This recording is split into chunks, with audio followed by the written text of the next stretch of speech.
வாழ்க வளமுடன். குரு வாழ்க, குருவே துணை. என் பெயர் லக்ஷ்மி. நான் வளர்புரத்துலேருந்து வந்திருக்கேன்.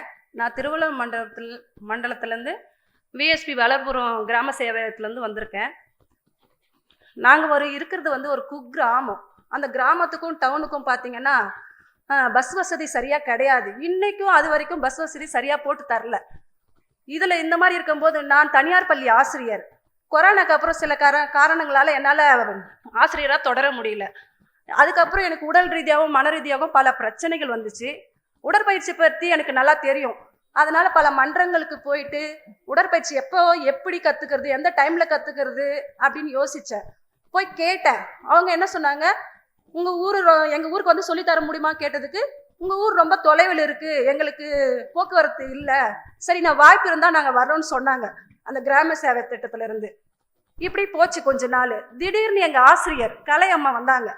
அவங்க ஒரு பார்வையிட்டு உங்கள் ஊர் நாங்கள் தத்தெடுப்பதாக சொன்னாங்க.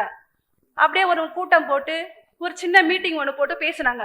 அப்போ நம்ம வேதாத்ரி மகரிஷியோட குருவை பற்றி கொஞ்சம் சொன்னாங்க. ரொம்ப பெரிய ஆச்சரியமாக இருந்தது எங்கள் எல்லாருக்குமே. ஏன்னா எங்கள் குலத்தொழில் நெசவு தொழில் தான். அவர் நெசவு தொழில் பற்றி நல்லா தெரிஞ்சவர், முழுமையாக அறிஞ்சவருன்னு தெரியும் போது கேட்கும்போது ரொம்ப சந்தோஷமா இருந்துச்சு. அப்போ நாங்க இதுல கலந்துக்கிறோம் அப்படின்னு சில பேர் பேசணும். இன்னும் சில பேர் வீட்டுல வேலை இருக்கு, சமையல் வேலை இருக்கு, தோட்ட வேலை இருக்கு, ஆடு மேய்க்கிறது, மாடு மேய்க்கிறது, இதெல்லாம் இருக்கு. இதெல்லாம் விட்டுட்டு எந்த டைம்ல எப்ப போய் கத்துக்கிறது, இதெல்லாம் யோசிக்கும் போது ஒரு தேவையில்லாத வேலை, இது நமக்கு செட் ஆகாது அப்படின்னு சில பேர் பேசிக்கிட்டாங்க. அதையும் மீறி கொஞ்சம் பேர் போனோம். நாங்க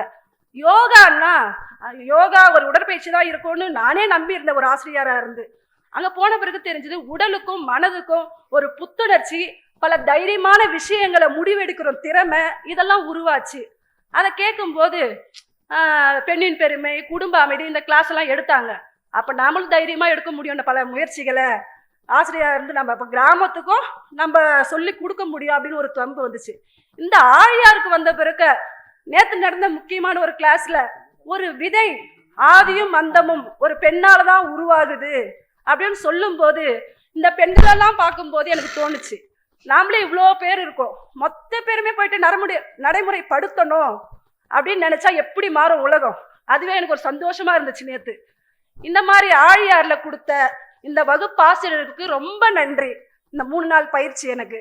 அப்புறம் எங்க அம்மா பிரம்மஞானம் கொடுக்கலாம் வாங்க அப்படின்னு கூட்டு போறோம், வா அந்த ஆழியாருக்கு போகலான்னு சொன்னாங்க.